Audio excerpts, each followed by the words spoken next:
I'm reviewing 1994's AAA WCW crossover event When Worlds Collide. In the news of the time, I'm covering Halloween Havoc 1994 fallout, rumors over Hulk Hogan's contract negotiations, WCW getting sued all over the place for various things, working relationships with Mexican lucha libre promotions, wrestling getting super hot in Japan, and I'll touch a little bit on the big WWE releases and signings of today, that and much more on the podcast. This is the main event. What's up, everybody? Welcome to the main event Marks podcast, live yet again. As you can see, the set behind me is only somewhat improved. Not really. I just put a box up with a toy on it. But it's the best we could do right now, you know what I'm saying? But the show itself will be good. The set, not so much. I'll work on that more in the future. I am still moving into my house. It's been like 3 weeks, 2 weeks, something like that. My cat does not like when I talk above a whisper. She attacks me and my wife whenever we get too loud. Anyway, let's get into the actual intro for the show here and get into it, shall we? This is the main event Marks podcast. I am your host, lifelong wrestling fan, former radio guy, cat and dog dad, and Mexico had me deported back to America. I am Troy. And ladies and gentlemen, I am live today on 3 different sources. I'm actually live on, as far as I know, I am live on Facebook. Yeah, the book face. What's up, everybody? How's it going? I have to get, let's see, the link for today's show. That's always fun. But yeah, I am live on YouTube, Rumble, Facebook. I'm all over the place. I'm not on Twitch or Kick. I think I saw something before I went live about Twitch might be getting sued or is getting sued. I don't know. I'm assuming it has something to do with Hassan and various, propaganda that gets spread around on there that they refuse to take care of. But, there are other things that you can definitely get banned for, different words, but, playing certain propaganda is perfectly fine. Let's see. Unsent. There we go. All right. I knew I did something right along the way. Oh, man. How's everybody doing out there today? Some of this is going to be cut for the audio, obviously, but how's everybody doing? I was going to go live yesterday, but I was very ill prepared, and I just didn't feel good. I was like, I have a splitting migraine. There's no way I can have any energy whatsoever to go live on a podcast. So, but we're here today, and we're going to be talking about When Worlds Collide, because Worlds Collide, the new one, is coming up this Saturday. It's NXT and AAA, I believe, or is it all of WWE and AAA? I am not sure. I was pretty sure it was NXT, right? Am I right in thinking that? Let me know in the comments, because I've only been like mildly paying attention. While we're talking about that, I'll get to the current stuff now. I did a video on this, but you see, they released R-Truth, man. R-Truth, who has been there for 58 and a half years, and they got rid of Carlito, who he joked, he's like, they asked for their money back. Apparently I've been stealing their money. So, which is funny because there's an old joke. I can't remember who said, might have been, it was either Bruce Pritchard or Jim Cornette, one of them, whatever, was talking about back in the day. I can't remember who Ernie Ladd would tell King Kong Bundy. He's like, every time you lace up your boots and you go in the ring, you're stealing money, Bundy. Every time you cash a check, you're stealing money.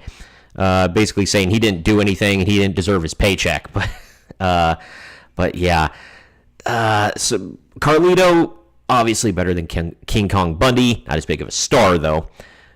But yeah, he hasn't really done anything other than sit in catering and, collect a paycheck for a while now. He comes out and he'll come out during run-ins. He does like backstage segments, but like, come on, man, you're a pro wrestler. Apparently, he's the Puerto Rican champion again in WWC, which is his father's promotion. Carlos Colon owns it in Puerto Rico. He's been champion like 500 times, I guess. He's been Puerto Rican champion, I believe, as many times as R-Truth has been the 24/7 champion. There goes my camera again. Maybe I'll fix it. There we go. All right. But yeah, anyway. So that's going on. But they've also signed Mariah May from AEW, which I know everybody kind of knew it was coming. I didn't expect her to show up on a random NXT.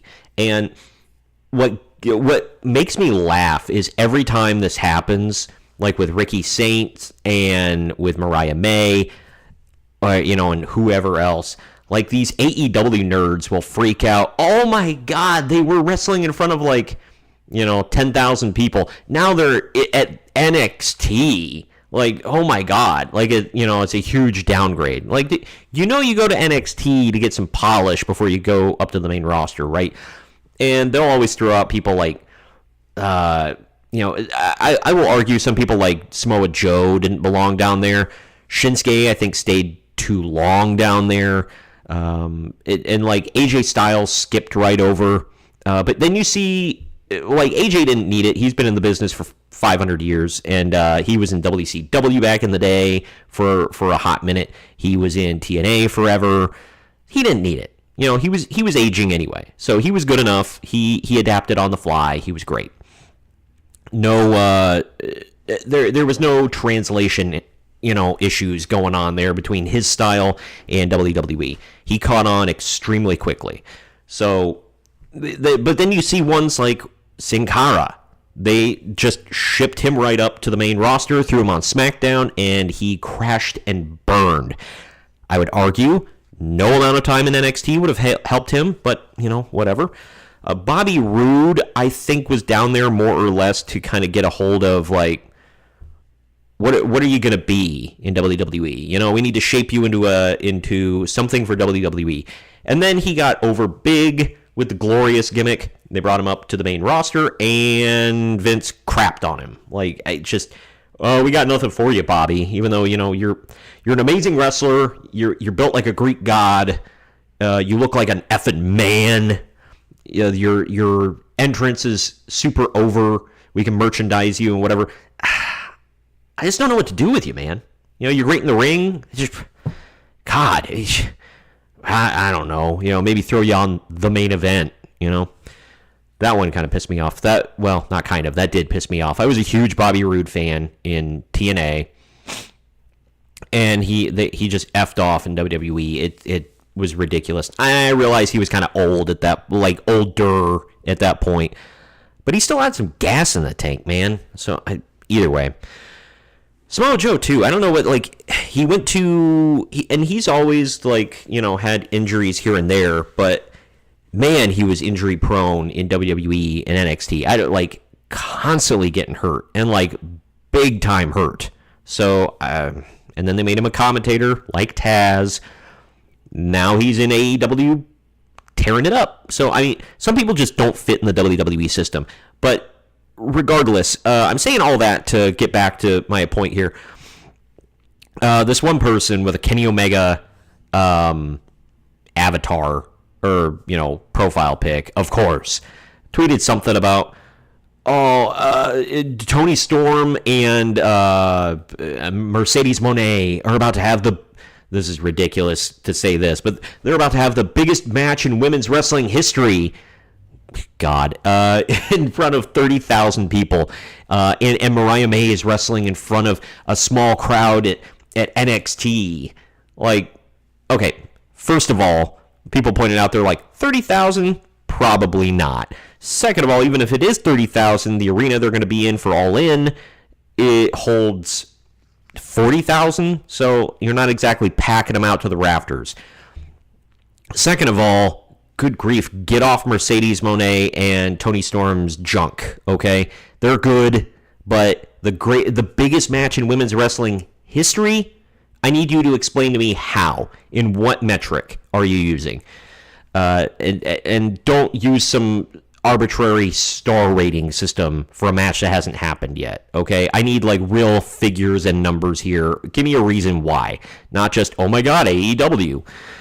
The other thing is this is an investment in Mariah May. She's how old? Let's see if I can find her age here. Mariah May age. 26. She is 26 years of age. She has, God willing, she has a very long career ahead of her. She could wrestle for another 15 to 20 years, depending on how often she wrestles and, whatever else. She doesn't exactly have a high-impact style, you know what I mean? But she's good now.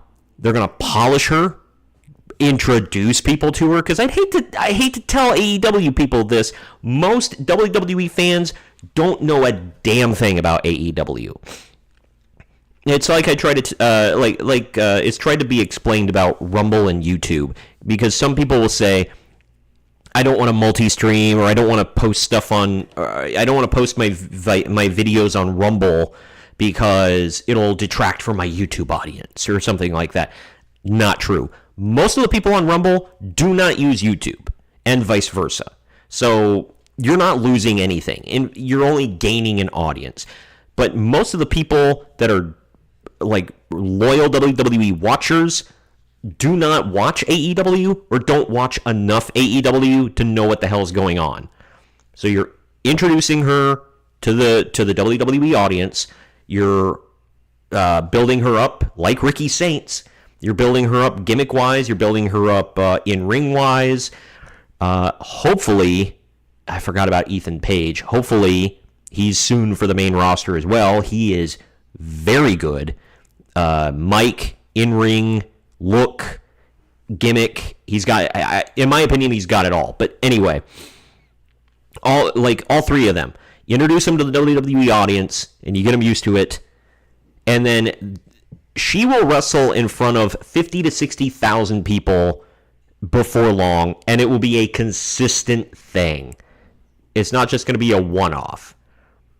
But either way, that's that with the current news. But we've got a lot to talk about with When Worlds Collide 1994. Lots and lots of news, actually.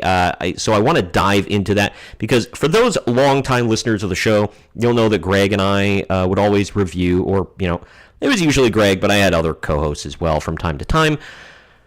We'd go over the current news. So the current news from that time, I should say. So let's go over some of that. I will say all of this came from Uncle Dave and the Wrestling Observer newsletter. So buckle in. It's also fun to see what he said, and it's like, did any of that actually happen, or were you full of crap? Oh, man. Trying to switch windows here. I apologize for the delay. Good God. Okay. All right. First story here. Uncle Dave Meltzer is hearing that Bob Backlund will be winning the title from Bret Hart at Survivor Series, for better or worse, he says. Yeah. Backlund had like a heartbeat run. No pun intended. He had a heartbeat run with the WWE title before getting losing the title in a heartbeat to Diesel at a house show in Madison Square Garden. It was a weird thing. And then Diesel went for, and I don't blame Kevin Nash for this at all, but he went on to have one of the least remarkable, viewer-wise and buzz-wise, least remarkable WWE title reigns of all time. Greg would always joke, he's like, well, hey, after, Drew McIntyre's first WWE title run, he's like, hey, at least Diesel is no longer the lowest drawing WWE champion in history, because,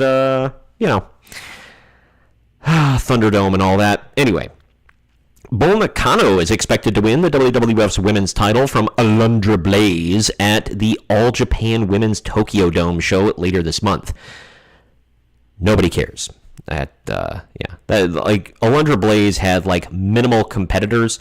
The best women's wrestlers in the world at this time were all in Japan.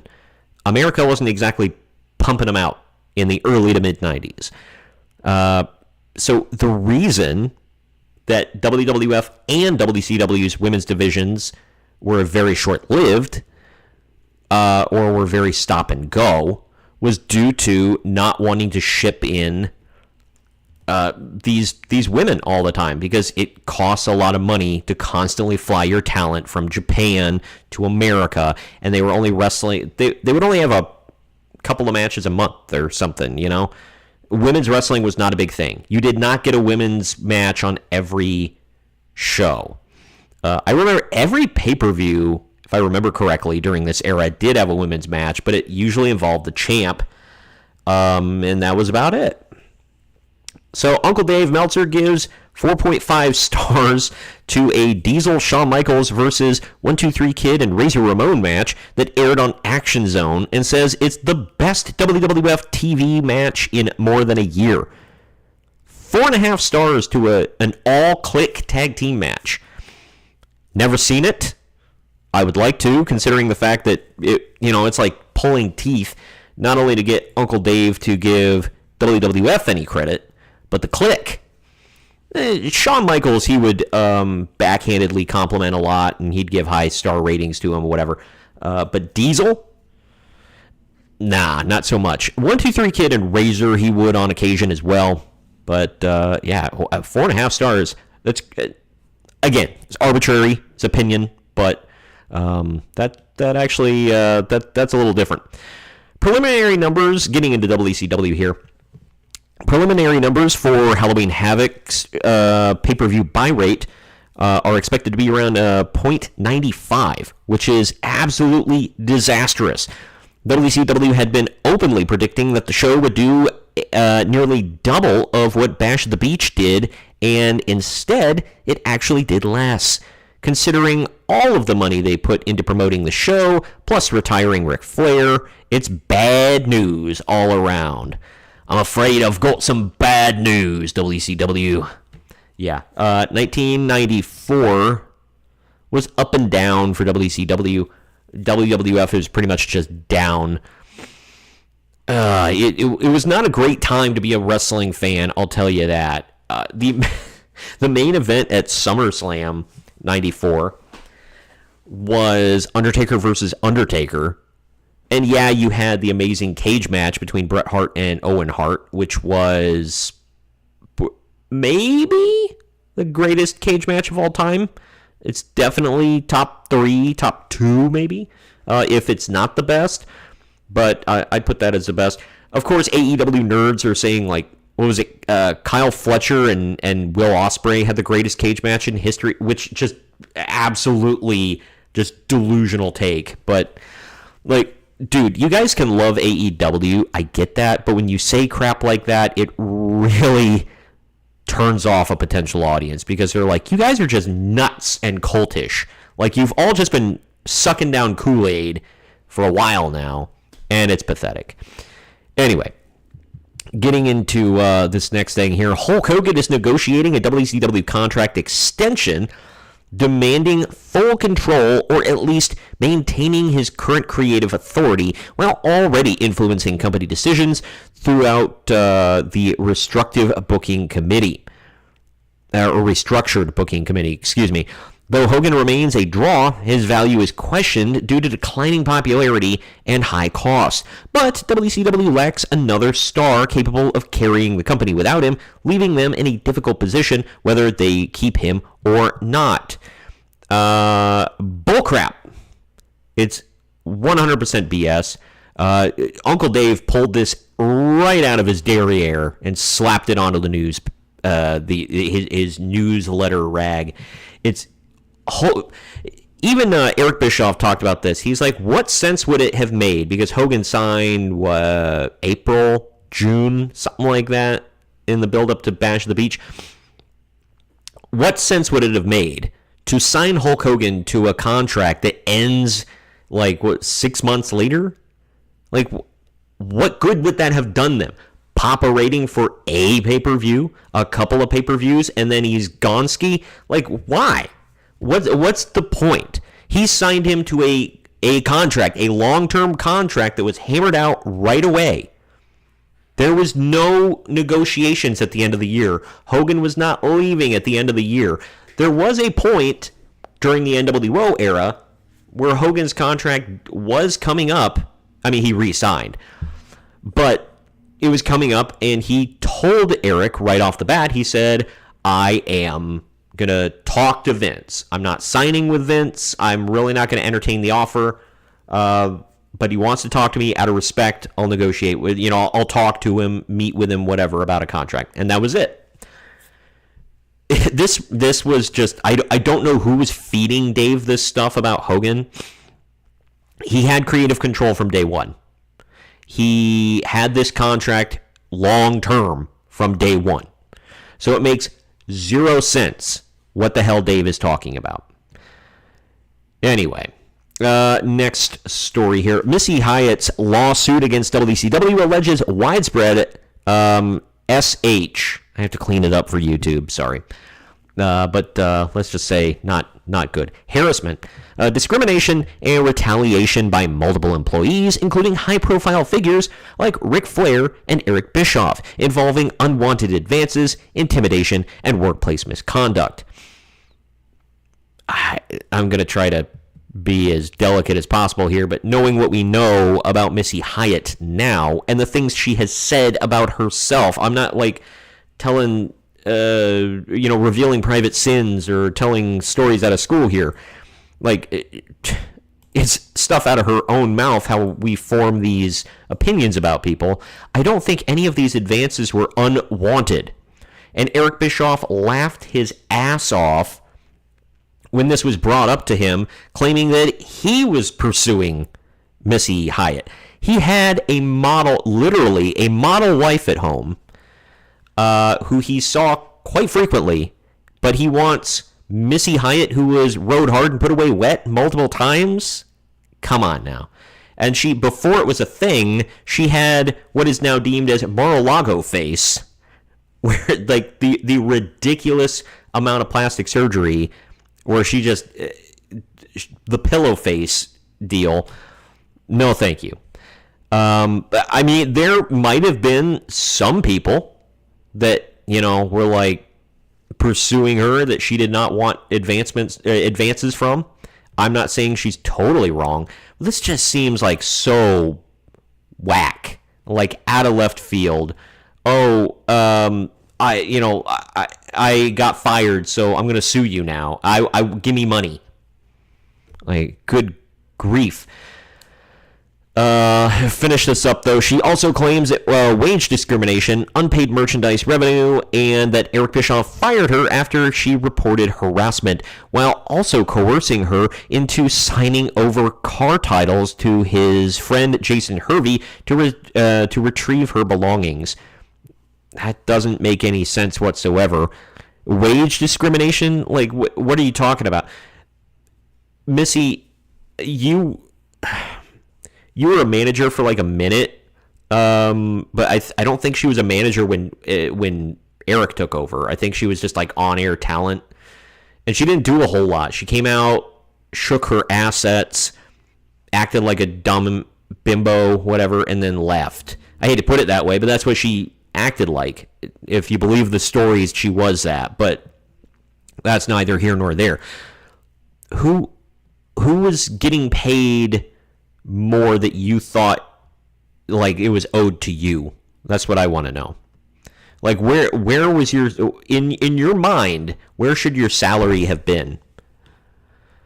Anyway, WCW settled the When Worlds Collide pay-per-view name issue with ECW, and as a result of the settlement, a couple of WCW wrestlers will work on an upcoming ECW show. No word on who will be yet, although ECW has been desperately trying to get a Brian Pillman versus Sabu match, but WCW has repeatedly refused to let them use Pillman, After this agreement is done, WCW has made it clear that they will no longer have any relationship with ECW.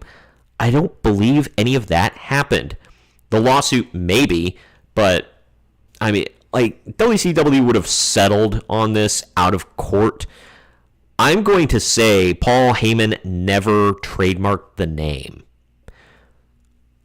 Opinion, but yeah, I don't believe any WCW talent ever showed up on an ECW show in this time. I mean, once they left WCW, yes, but WCW was not going to have a working relationship even on one show with ECW. It wasn't going to happen. So I think this is complete BS. Vader was scheduled to face Hogan at Starrcade, but Hogan nixed the idea. Vader was then filmed promos teasing challenging Hogan down the road at some later date, but somehow those interviews got scrubbed from TV also and never aired. Yeah, I'm going to call BS on that too. Was this during the White Castle of Fear? What was he doing in 94? Let me see. Let's see. Starrcade, 1994. I don't have a producer, folks.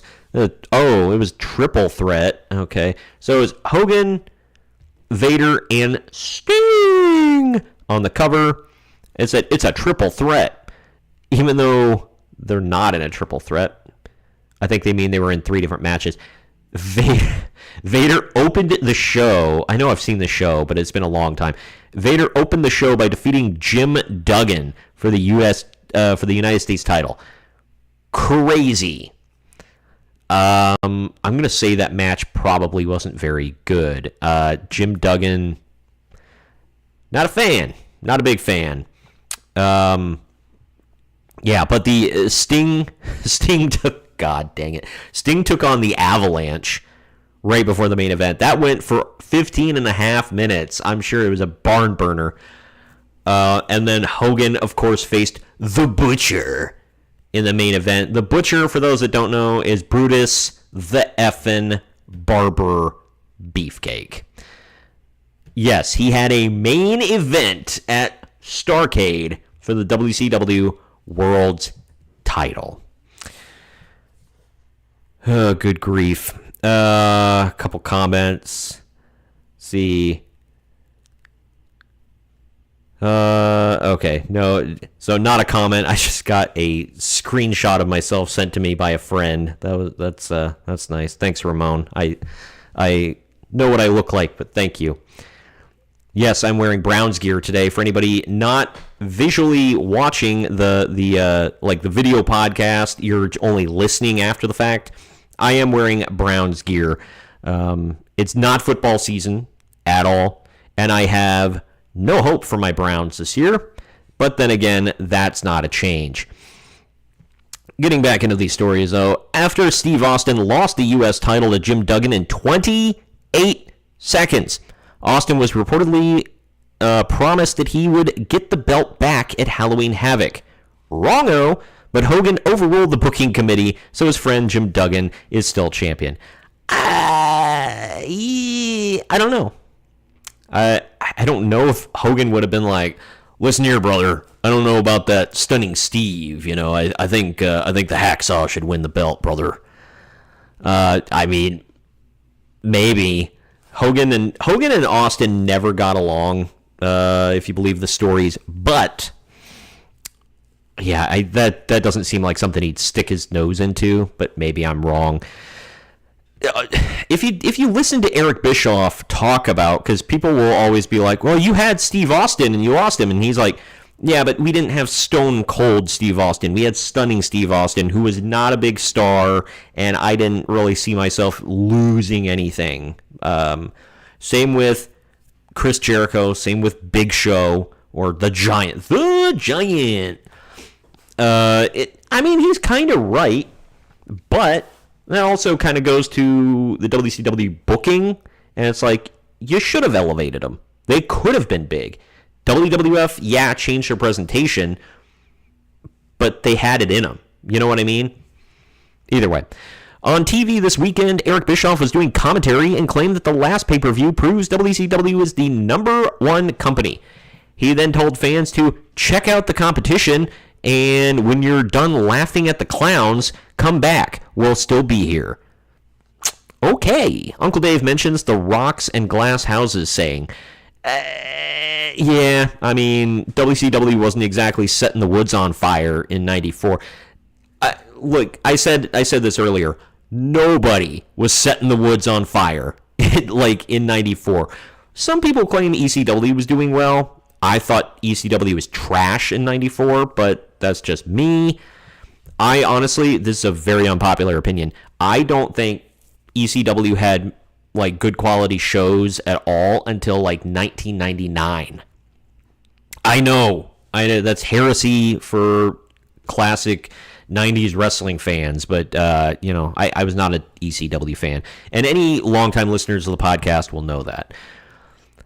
B. Brian Blair and the Warlord, two more of Hulk Hogan's friends, may be headed into WCW soon.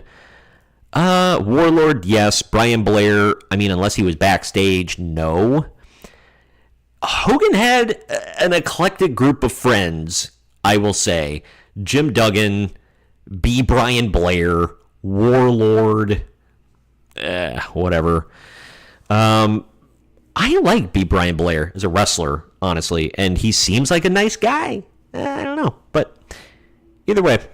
The AAA When Worlds Collide pay-per-view is a pivotal moment for Lucha Libre in the United States, with its success determining AAA's potential to break into the American market, but poor promotion by WCW and AAA threatens its chances despite its stacked card. Paused real quick on the story. Yeah, I don't know anything about their promotion. AAA notoriously, like up until, the 20 teens, I don't know about 2020s, but they have notoriously had god-awful promotion in the United States. Does anybody remember, we talked about it on this podcast actually when it was going to happen. They were going to do a show in Madison Square Garden and Vince and WWE were fighting. They were like, no, can't happen. Nobody but us can hold a wrestling show in MSG. And MSG basically gave them the middle finger, and they were like, dude, you guys haven't, like, you only hold house shows here, and once in a blue moon. So we're not going to hold the arena off from everybody else because of that. So they opened it up, and AAA was going to have a show there, and then nobody was going to show up, so they canceled it. Because AAA can't promote to Americans at all. They suck at it. They've had partnerships with various promotions in America. Ring of Honor, most famously, I believe. Were they partnered with, or was it CMLL in Ring of Honor? I can't remember off the top of my head. I apologize. But either way, neither one of them, because CMLL didn't promote well either. But it's just, I don't know. They don't play well with others. They don't promote well. We're going to see how this partnership with WWE goes. It could be destined for failure. But getting back to this, though, Uncle Dave Meltzer highlights past Lucha Libre peaks and declines in the U.S., praising standout performers like La Parca and the team of Love Machine and Eddie Guerrero, but fears the event may flop due to mismanagement. Yeah, I mean, it didn't do gangbusters, I'll say that, and we'll get into it in the actual show review, but it is what it is.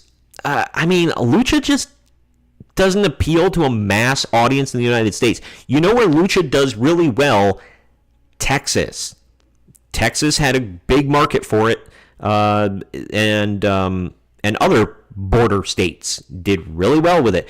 And you would think like the New York market would do well sometimes, but New York is like, they have a lot of Puerto Ricans in New York. They still don't show up for AAA. I don't know what it is. I don't know why it is. I'm just stating facts with it. Whatever.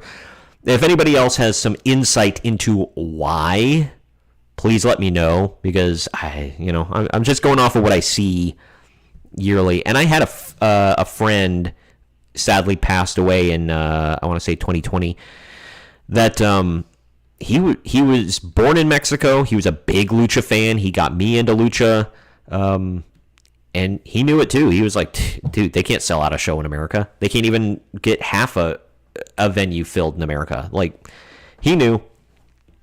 UWA and AAA have restarted their working relationship, at least for now, which led to a couple of AAA stars working a UWA show last week and another show scheduled next week. Might be a little too late for UWA, though. I believe it was. If I remember correctly, UWA, I don't know what it stands for, don't ask, but if I remember correctly, UWA was a promotion. They put their rings in the middle of a bullfighting ring. Like, they would use the bullfighting arenas to hold their shows. Interesting concept, because in Mexico, they got a lot of bullfighting arenas, so whatever. And they hold a lot of people. Why not? You don't have to move stuff in and out, because I believe they all have, like, the stone bleachers and whatever. So, there you go. Moving to Japan now. New Japan Pro Wrestling came close to getting a TV deal here in the United States, but it fell through. They were negotiating with TNT to air a weekly show because TNT wants to break into the Asian market. However, TV Asahi in Japan, apologize if I mispronounce that, which owns 50% of New Japan Pro Wrestling, is also trying to expand into Asia, and they saw TNT as competition for that, so they refused to sign off on the deal. Now, that sucks. Trying to explain this to Greg whenever we talked about this was a little rough, because he did not care about wrestling outside of America at all. Never followed it, never cared about it, which, I get it. But I tried to explain, like, there were certain times I would talk about New Japan, and he was, like, shocked because he knew, like, in current day times and for a while now, New Japan has been the top dog in Japanese wrestling. So he thought, well, it's just always been that way. No. I tried to explain to him, it's like, no, dude. I think in the 80s, but especially in the 90s, 80s, early 90s, early to mid 90s, all Japan Pro Wrestling was the top dog. And in fact, I think that lasted for a while, even after Giant Baba died and his wife Motoko Baba took over. It started to go downhill business-wise, but all in all, like, All Japan was still the top dog for a long time. That's where all the big stars went from America. And New Japan came up later on, and they were up and down a lot, because at first, I don't think they were hot for a while, and then the video game company Yuke bought them, which was really weird, but they owned them for a little while, and then they had a lot of cartoonish stuff go on there. Bob Sapp came out dressed like a pimp one time. It was odd. Yes, Bob Sapp, the former MMA fighter turned actor, he was a big draw in Japan. They have some eclectic tastes over there, but whatever. Either way, then they've also had other ones like the Hustle promotion, and was K1 one of them? I'm forgetting some of them off the top of my head. Pro Wrestling Noah had their heyday for a while. Unfortunately, after the passing of Mitsuharu Misawa, they tanked. And they had like little bumps here and there with Kenta Kobashi and Kenta. You got to say it loudly because it was in all caps. But they did well with them. But after Misawa passed away, it was just not the same. Anyway, getting back to this, somebody who, speaking of eclectic tastes in Japan, Atsushi Onita held a major party to celebrate passing the 1,000 stitches mark on his body. Mother of God. He's trying to get into the Guinness Book of World Records for person who has had the most stitches. Everyone needs a goal, I guess. Yeah. Has anybody watched? That was another promotion. What the hell was the name of his freaking promotion over there? I don't think it's still going. Maybe it is. I got to look it up now, but there was a Dark Side of the Ring episode about him. Oh, FMW, Frontier Martial Arts Wrestling. Did anybody see the Dark Side of the Ring episode on FMW? Mother of God, it was disturbing for many, many, many reasons. It took some wild turns involving the Yakuza, and some ending of one's own life, not good. So either way, pause real quick here. Sorry, I'm getting a call from my wife. Need to reply to her. Okay. Anyway, Terry Funk has left FMW to join, to join IWA Japan, forgot that was another one, and has challenged Atsushi Onita to a high-stakes $1 million match, accusing him of reneging on a promised rematch. Onita responded cordially, claiming no hurt feelings, and even joking about sharing a stake, prompting Funk to sarcastically threaten poisoning his meal while reiterating the challenge. Why? Why? These two, I love Terry Funk, but man, he did some garbage in later parts of his career. Well, from this point on, I guess he did a lot of garbage. I watched that barbed wire bullcrap he did with Sabu and ECW. God rest Sabu's soul and all that. R.I.P. And I like Sabu more than Greg couldn't stand him, but I liked Sabu. But man, it was just them hitting each other with barbed wire and bleeding like stuck pigs. Yuck. Anyway, getting into the American Indies here, Vince McMahon filmed another promo as a heel for USWA. A heel! But it was mostly just to hype a benefit softball game that Lawler is involved in. Okay. Jerry Lawler. I don't think I need to qualify that, but, you never know. Vince strongly hinted that he would be in Memphis for a game, but never outright said it. Although Vince was great as a heel in promos he filmed last year, Uncle Dave Meltzer says that he was really overacting in this one. Yeah, talk about things that didn't age well. There, Dave. Let's see, getting to this one, The Gangstas. Speaking of Dark Side of the Ring, The Gangstas' controversial gimmick in SMW is failing to draw interest, with dwindling crowds and silent reactions during their matches, as their in-ring work, especially Mustafa's, is subpar despite New Jack's solid promos. Is he seriously picking on Mustafa as the in-ring dud of the Gangstas? Give me a break here. Look, I know New Jack has passed away, but he was garbage. Throughout his whole career, he sucked butt. All of it. Awful. Awful wrestler. Terrible. But yeah, the promos were what they were. Uncle Dave Meltzer concludes that the angle has backfired, alienating more fans than it attracts and failing to boost ticket sales. You don't say.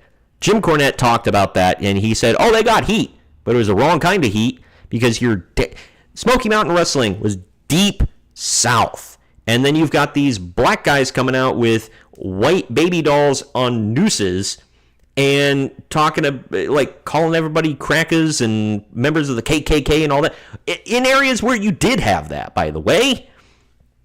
And nobody, people hated them to the fact that they didn't want to boo them. They wanted to literally end their lives. So yeah, ECW was the right move for them. In a recent issue of Sports Illustrated, they listed Muhammad Ali handing Hulk Hogan a belt at Halloween Havoc as that week's Sign of the Apocalypse, a weekly feature in the magazine. In the same issue, someone wrote in to the letters section that SI's recent article about the 40 most annoying people in sports, and wrote, quote, "No list would be complete without including all pro wrestlers who dare to call their chosen profession a sport," end quote. Now, give me a break. These people that are so butthurt about that. Like, get over it. Like, it still goes on to this day. When I worked in radio, one of the stations that my company controlled was an ESPN station, an ESPN affiliate. And for like 1 hour a week, a coworker of mine did a pro wrestling recap show. And he would get people just lighting up the switchboard, calling in. Why are you talking about this on my sports channel? I want to hear more about, the local baseball team for the 5,000th time this week. I can't speak. Tongue-tied. But yeah.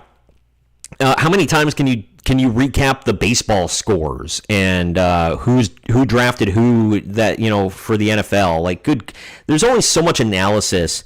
Like, when you got 24/7 programming, it's effing stupid. Like, dude, it's 1 hour a week. Get over it. And just like this, oh my God, they dedicated one article to wrestling. How dare they? It offends them to the core, and I think it's funny. Jim Crockett, you remember him, ran his first NWA show at the Dallas Sportatorium with mixed results. Some people said it was better than the GFW show, but others said it was worse. It's expected that former GFW star Moadib, who is Ahmed Johnson, or who would go on to be Ahmed Johnson, is going to be pushed as the promotion's top star. See, that's a bold strategy, Cotton. Let's see how it pays off for him. Yeah, Jim Crockett was, he tried it. I'll say that. He tried it. Anyway. Cactus Jack and Sabu had a crazy match at a casino in Las Vegas, including a spot where they did a pile driver on a blackjack table in the casino in the middle of an ongoing game.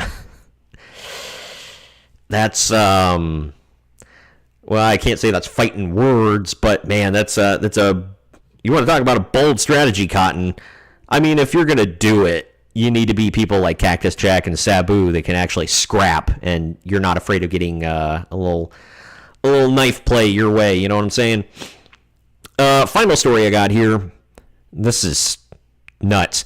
Indie wrestling promoter Cliff Bartz was arrested by the FBI in Florida this week, where he was living under a fake name. Bartz had a reputation as a snake indie promoter and was on the run from charges that he masterminded armed robberies and intimidated witnesses. Mother of God. I mean, that tracks for, rando indie promoters. Guarantee he ran what Jim Cornette would call mud show, outlaw shows, whatever. But I know them as shindies. A lot of people, if you know what a shindy is, yeah, it's that. Matt Cardona actually brought that up recently because he said it might have been him talking to Chris Van Vliet, where he said he's the indie king, or the king of the indies, and then and he always messes with Heath Slater. He says he's the king of the shindies because he's like, dude, I love you, but you wrestle for some not so great companies. And that's coming from Matt Cardona, who wrestles for GCW on a consistent basis. So there's that. Anyway, wrapped up the news there. Let's get into the event at hand, shall we? It's AAA When Worlds Collide. It took place on November 6, 1994 at the Las Vegas Memorial Sports Arena in Las Vegas, California, in front of 13,000 people. I don't know how many. Now I'm kind of curious to see how many people that place holds. Let's see. Capacity. Holy God. Is that really? This is telling me 77,500. They must have blocked it off. They had to have, because it did not look that big. I'm looking at it now. LA Memorial Coliseum. Oh, this is Sports Arena. Okay, so this has got to be different. Okay, seating capacity 15,350. Okay, that's more like it. Okie doke. Yeah. So, not quite a full house. It was decent.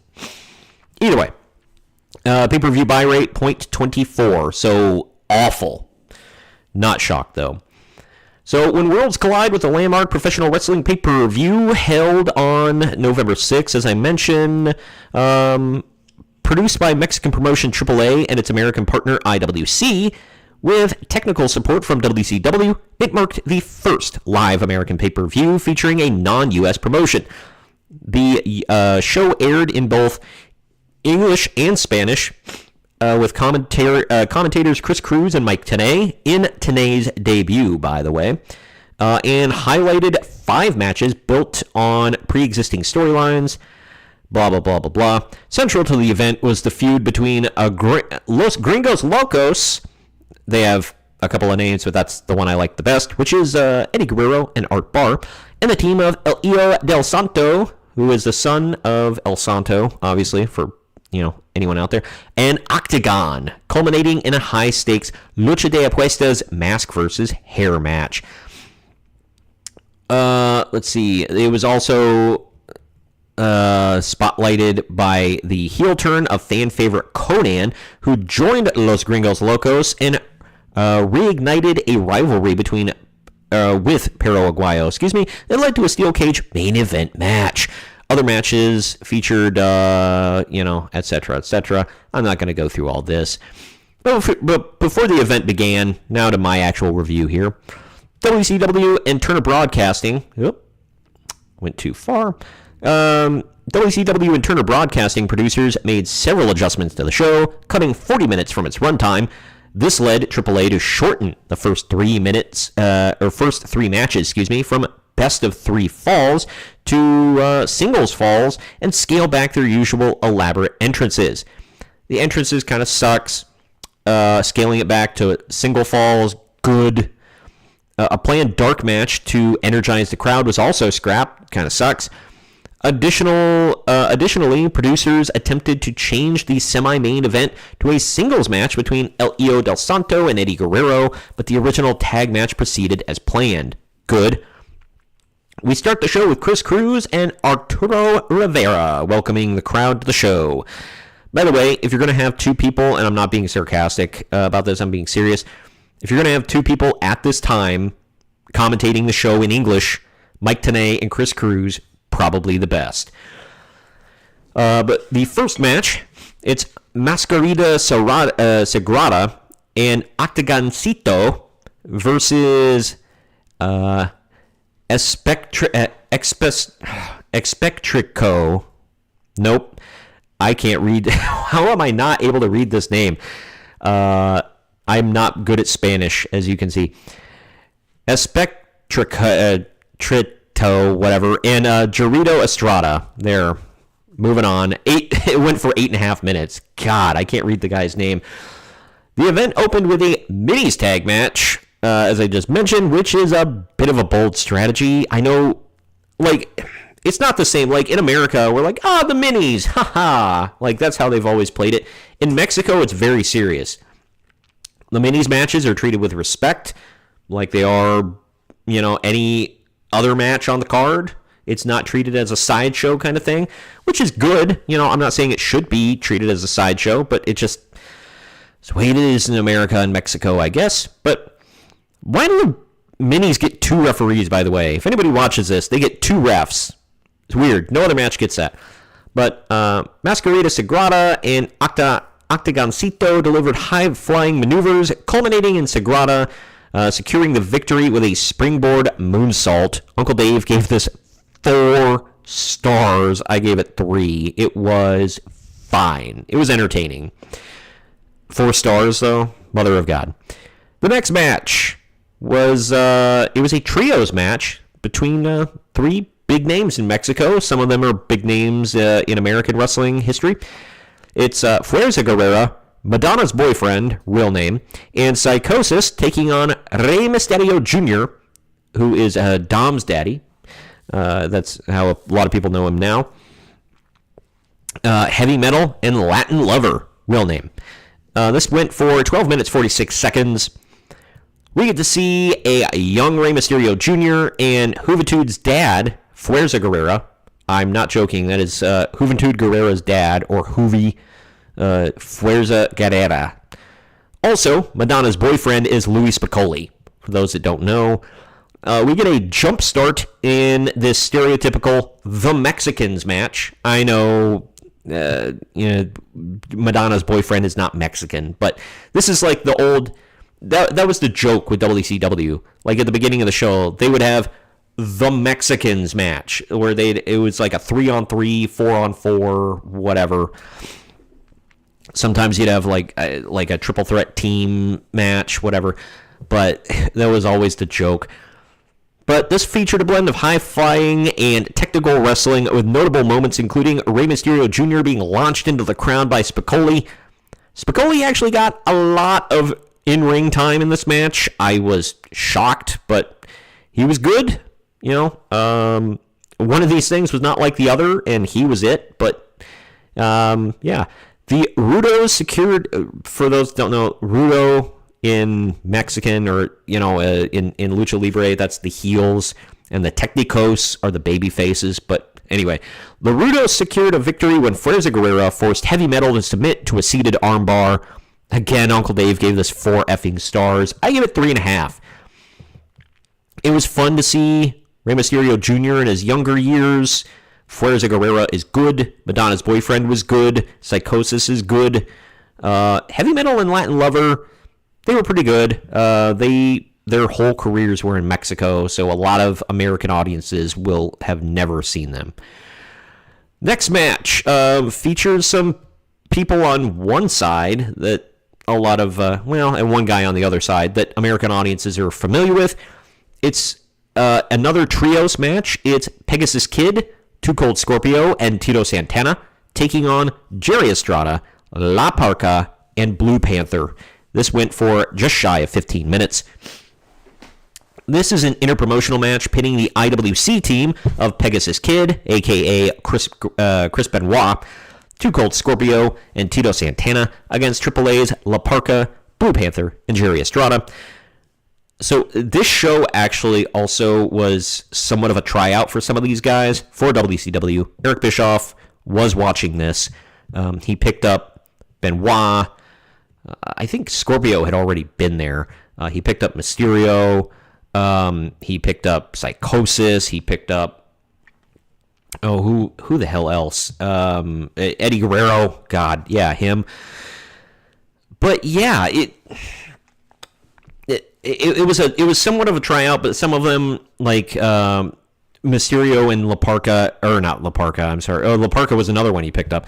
But Mysterio and Psychosis obviously had a cup of coffee in ECW first, and then they went to WCW. But yeah, and then Benoit and Malenko and Guerrero, I guess, all went to ECW first too.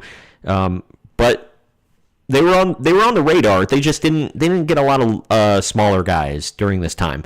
But Bischoff built on that as time went on, and thank God. But either way, getting to the match at hand here, let's see. The AAA team couldn't get along all match, particularly between La Parca and Estrada. Not a shock. I know it was, it's a work, but still. La Parca kind of, he was known for going into business for himself, kind of, which is why he had a lot of heat with AAA for many years. I can get into it after the match, but anyway, they were physically brawling at one point. By the way, the IWC team capitalized on all of this with Pegasus Kid pinning Blue Panther with a Hurricane Rana pin. Uncle Dave and I both gave it 3.5 stars. Good match. I liked it. But after the match, Blue Panther has to hold Estrada back from brawling more with La Parca, and then he leads him to the back, and then he comes back to the ring to try to get a pop from the crowd for himself, and he's soaking it all up. Very Hulk Hogan-esque of him. Like, dude, I know Blue Panther was a big deal in Mexico, but man, what a ham. Before we move on, though, the thing with La Parca, I just want to go over. So La Parca, for those that don't know, because now he goes by L.A. Park, he just kind of stuck with it. So the name La Parca was copyrighted. by AAA because he used it. It's like WWE when they trademark a name. AAA was very notorious for, and CMLL does this too. They all do the WWE thing where it's like, if you use that name here, you can never use it anywhere else ever. We own it. They also own the look. So if you'll notice, La Parka started wearing like different colored outfits after a while.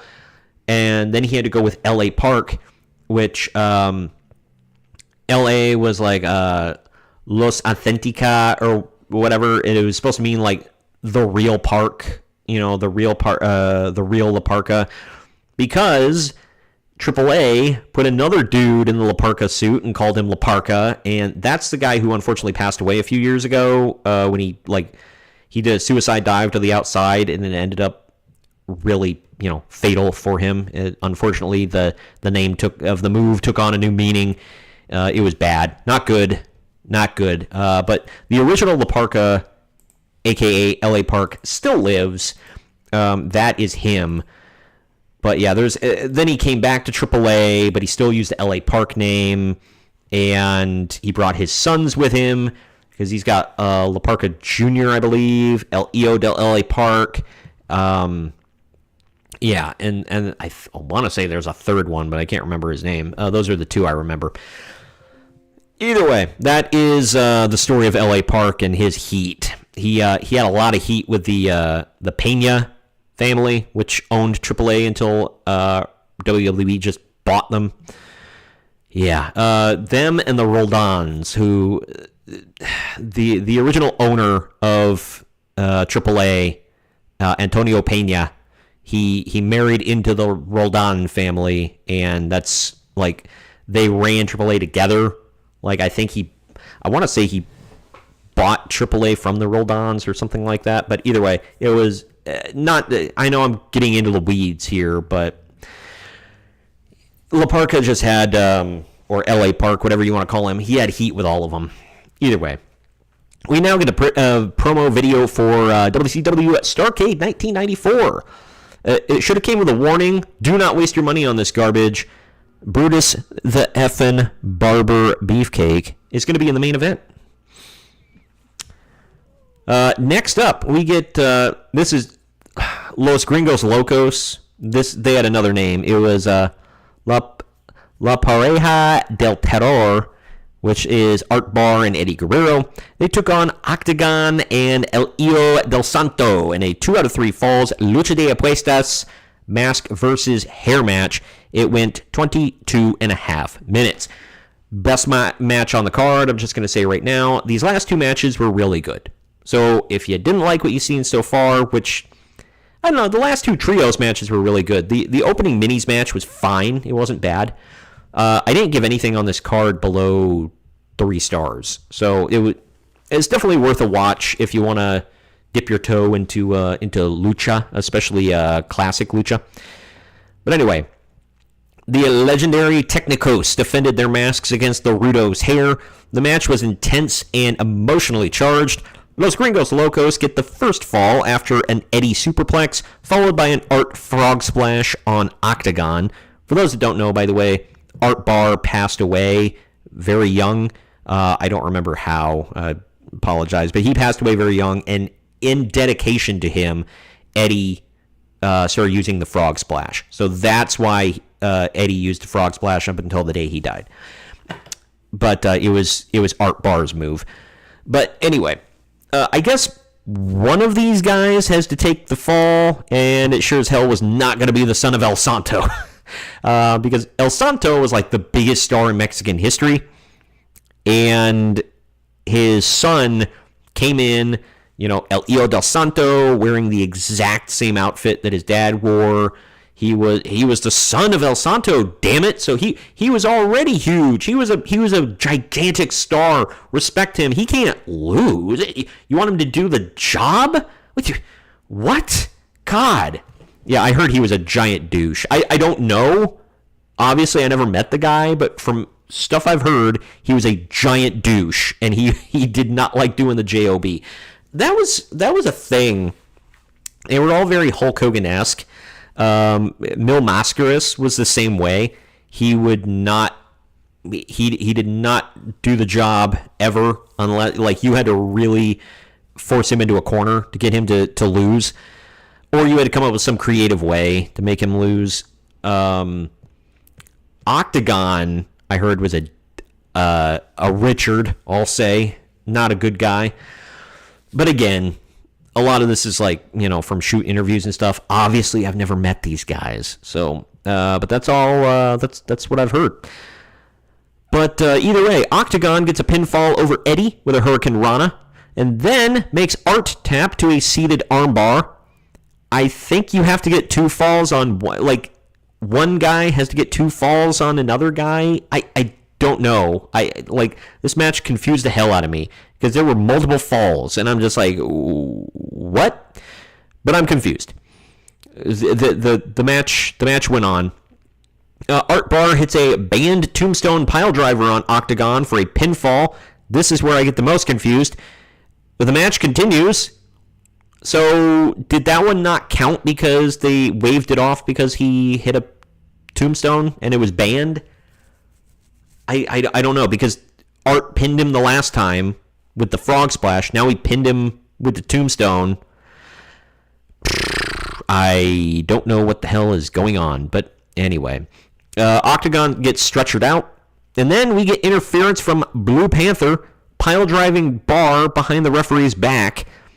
So he paid him back. El Hijo del Santo lays over Barr for a pinfall. He then gets the final pinfall over Guerrero by slipping out of a full Nelson for a roll-up.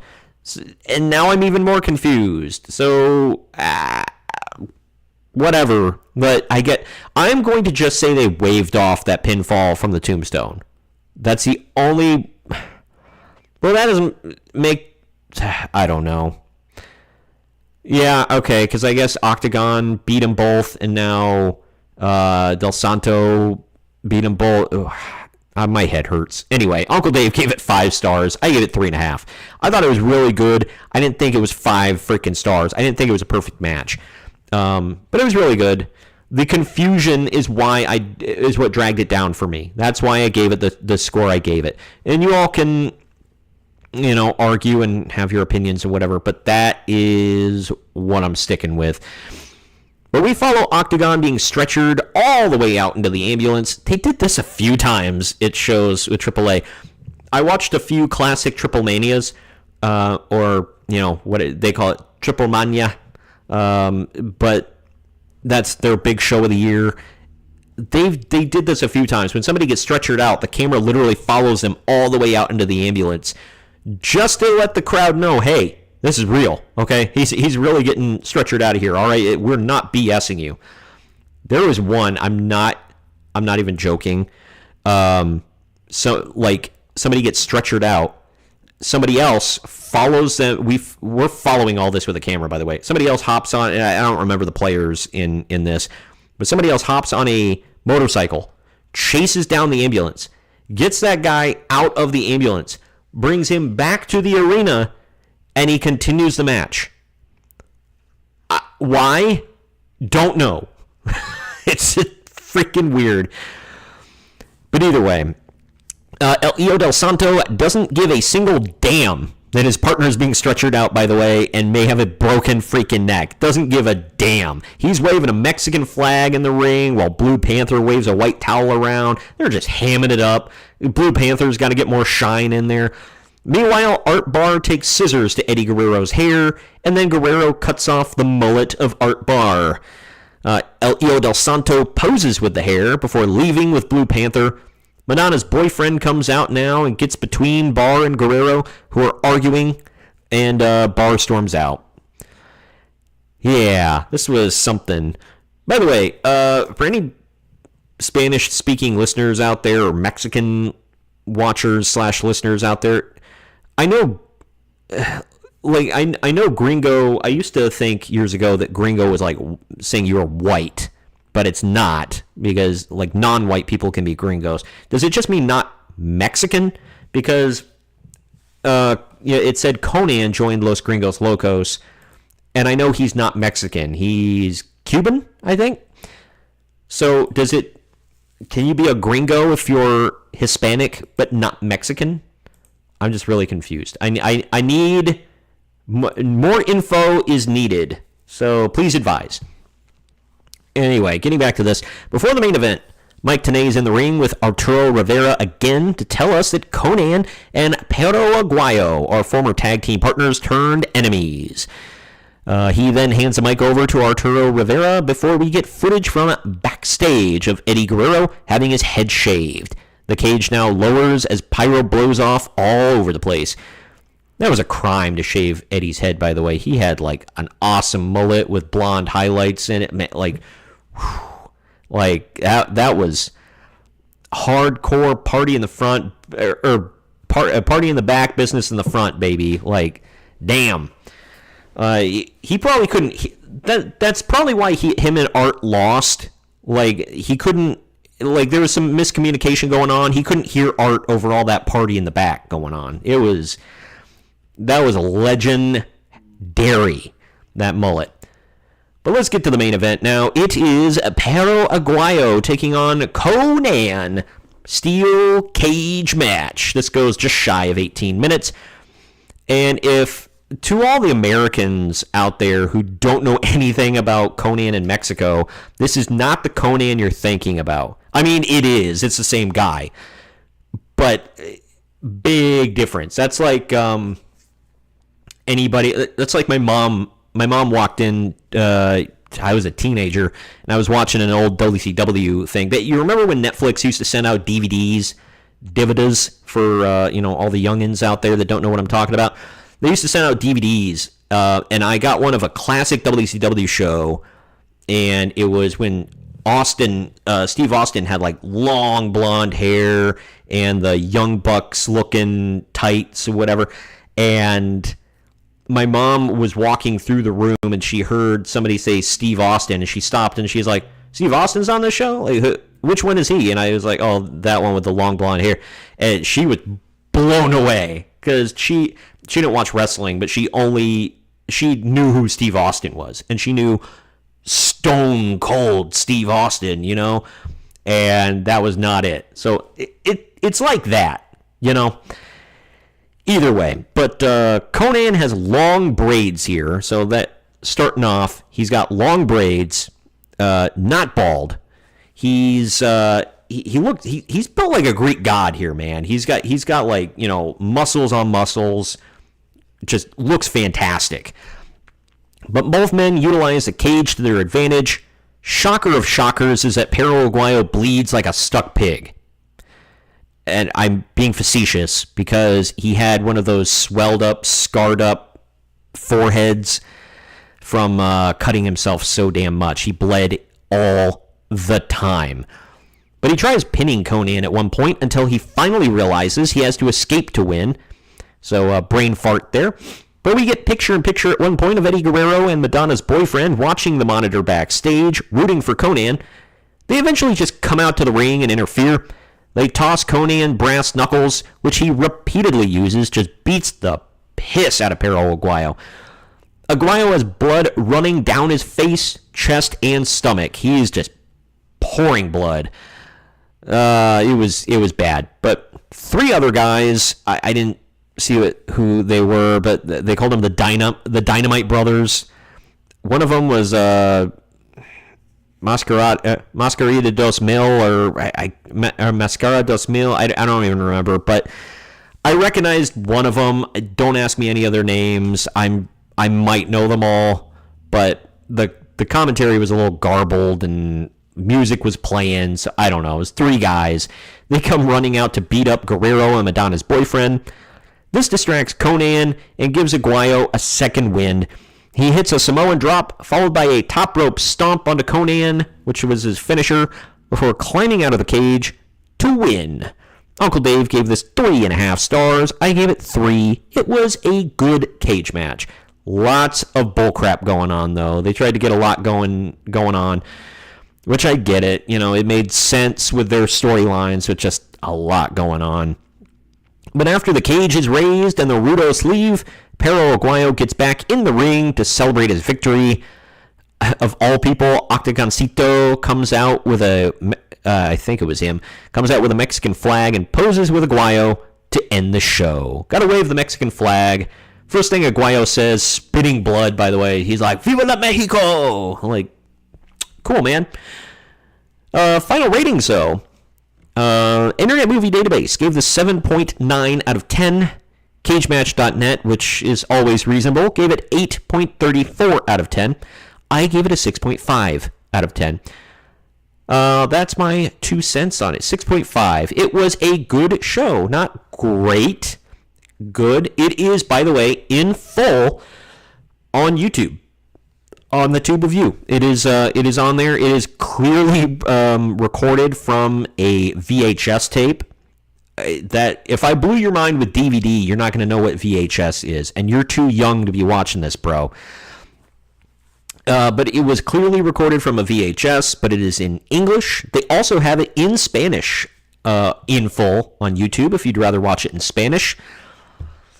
I've seen the show multiple times. It's not, and it's always been for a podcast or to discuss it with somebody, whatever. It's fine. It's not something I would say go out of your way to watch, but it's very good. I might have been a tad harsh with 6.5. I don't know. It was a good show, though. None of the matches sucked. I'll say that. It was 6.5 for me just because, I don't know. Some of the people, I didn't know anything. Like, they didn't do any build-up, so I know it was 1994, but they really needed to be like, hey, this is the first time in America. We should probably, fill people in, not just on commentary. But thank you for everybody watching, by the way. I really appreciate everybody tuning in and checking me out for the first time. Or if you're a return viewer, thank you very much for tuning in and checking me out. This was interesting, man. An interesting show, to say the least. I don't do a lot of lucha. I think I may review a Triple Mania show here soon, just for the F of it. If I can find a full Triple Mania show. There are some other things I wanted to review just to shake things up. I'm trying to go like off the wall ones. Just something different, I'm only going to review things that really interest me right now. But I appreciate you all tuning in. If you're listening on audio, I hope you subscribe and tune in. I'm going to try to be more consistent, posting a show a week for a little while. It's not going to last forever, but, because my busy season at work is about to come up, and I'm just not going to have the time. Plus, I want to get back into writing. I have, with all my moving and whatever, and there have been a lot of repairs I need to do on my house. I just have not had time to get back into my books. So I'm working on a novel and setting up a few other novels, and I'm going to write after that. And it's been rough, I'll say. Thank you for everybody watching on Facebook. Thank you for everybody watching on YouTube. Thank you for everybody watching on Rumble. If you want to check me out on YouTube, but you haven't, it's youtube.com/@MarksOnMedia. If you want to check me out on Rumble, it's rumble.com/C/MarksOnMedia. Or if you want to check out specifically the Main Event Marks, it's rumble.com/C/Main Event Marks. Facebook, it's facebook.com/MarksOnMediaTube. I'm on X and Instagram. It's @Marks_on_media. I post videos all the time on YouTube and Rumble, and I share them on Instagram and Facebook and all that good stuff. And X, I'm very active on X. So if you want to get a hold of me, definitely do that. Let me know if you want me to review something specific. I can look into it if I can find it anywhere. I do not have a Peacock subscription right now or a Netflix subscription, so I got to find them other ways, you know what I mean? But if you want me to review anything specific, and if you have a link, that would also be helpful, send it my way, and I will check it out. But again, thank you for tuning in, and we will see you all, hopefully, next week on a Wednesday, hopefully on time next week. See you then. Later.